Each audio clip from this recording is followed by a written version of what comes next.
Assalamualaikum warahmatullahi wabarakatuh.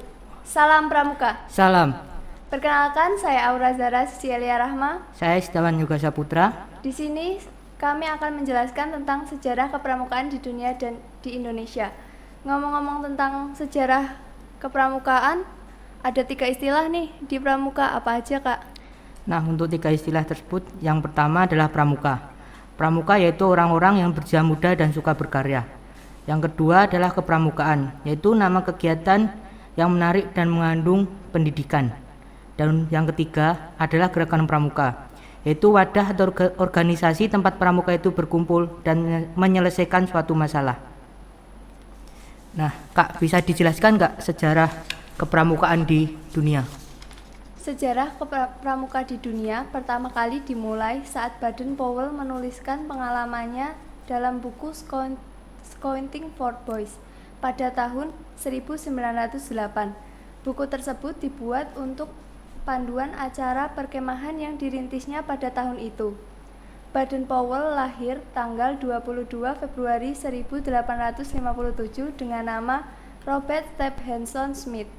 Ayahnya bernama Powell, seorang profesor geometri di Universitas Oxford, yang meninggal ketika Stephenson masih kecil.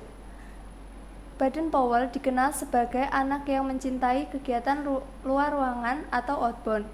Kemah pertama yang dipimpin Baden-Powell terjadi pada tanggal 1 Agustus 1907, bertempat di Brownsea Island, Inggris.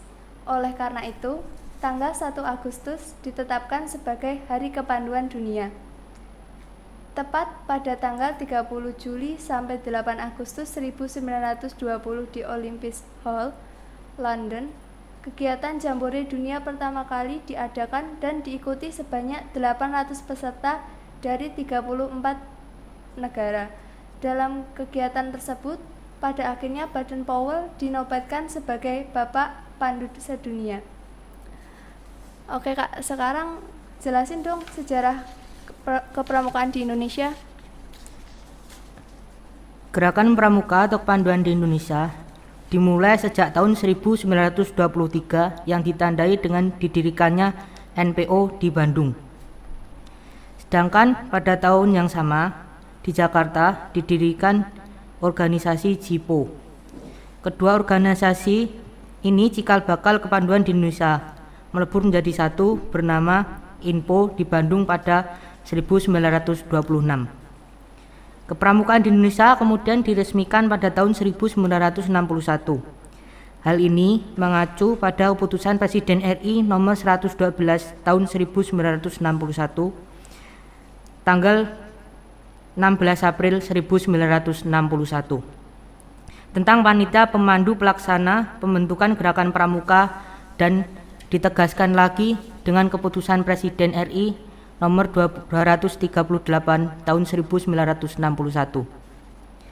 Gerakan pramuka kemudian diperkenalkan pada tanggal 4 Agustus 1961, sesaat setelah Presiden RI memberikan anugerah Panji Gerakan Pramuka melalui keputusan Presiden RI nomor 448 tahun 1961.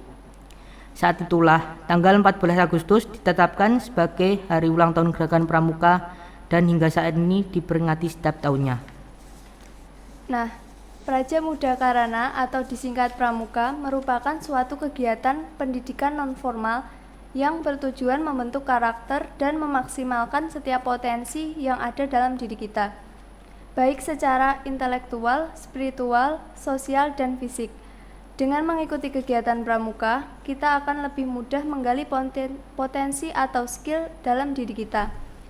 Di era pandemi ini, pasti banyak kegiatan yang tidak dapat terlaksana dengan baik. Namun, pandemi ini jangan sampai menjadi hambatan yang besar bagi kita untuk kita mengenali diri kita. Salah satu kegiatan yang tetap dapat kita laksanakan adalah pramuka. Meskipun secara daring, kita tetap dapat mempelajari kepramukaan mulai dari hal-hal yang mendasar. Salah satunya sejarah kepramukaan di dunia dan di Indonesia. Bangsa yang besar adalah bangsa yang menghargai sejarah. Kepramukaan juga mempunyai sejarah yang sangat penting untuk dipelajari karena dapat menjadi motivasi kita untuk selalu berkarya, menjadi diri sendiri berdasarkan potensi yang kita miliki, dan tentunya meningkatkan kecintaan kita terhadap lingkungan. Sebagai pramuka, sudah sepatutnya kita mempelajari sejarah kepramukaan untuk berkontribusi membangun bangsa Indonesia menjadi lebih baik lagi. Sekian dari kami. Wassalamualaikum warahmatullahi wabarakatuh. Salam Pramuka. Salam.